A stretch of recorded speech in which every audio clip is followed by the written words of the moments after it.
Hello दोस्तों, जय श्री राम। तो कैसे ये वीडियो जो है वो गुजरात मंदिर का विरोध करते हैं कि मंदिर में आरती होती है, धुन होती है तो हम लोगों को तकलीफ पड़ती है तो ये हिंदू ही है, सब विरोध करने वाले हिंदू ही। अबे साले भड़वो, तुम लोगों को तो बांग्लादेश या पाकिस्तान चला जाए, 4-5 दिन खाली रह के आओ। बांग्लादेश, बंगाल, पाकिस्तान 4-5 दिन रह के आओ, तुमको सब मालूम पड़ जाएगा। કૃષ્ણ સોસાયટી છે મહાદેવ ચોક પાસે।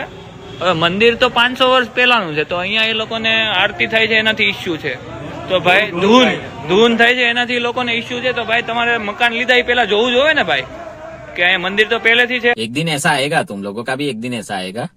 तुम लोग अभी जो विरोध कर रहे हो ना, मंदिर का विरोध कर रहे हो, हिंदुओं का विरोध कर रहे हो, तुम्हारा भी एक दिन आएगा, तब तुम विरोध करने के लायक भी नहीं रहोगे। बाला साहब ठाकरे ने कहा है कि हिजड़े वो नहीं है जो रोड पे खड़े रह के तालियां बजा के पैसे लेते हैं। हिजड़े वो है जो हिंदू होके भी हिंदुओं का विरोध करते हैं। साले तुम्हारी सोसाइटी बनी उससे पहले तो मंदिर बना हुआ था, उसके पहले का मंदिर है, तो तुमको देख के लेना चाहिए ना घर कि यहाँ मंदिर है तो धुन बजेगी, आरती होगी तो हम लोगों को तकलीफ। बांग्लादेश, पाकिस्तान रह के आते हैं, चलो ऐसा करके जाना चाहिए ना। एक दिन रह के आओ, एक दिन शर्म आनी चाहिए तुम लोगों को। सालो हिंदुओं का विरोध करते हो, शर्म आनी चाहिए तुम लोगों को।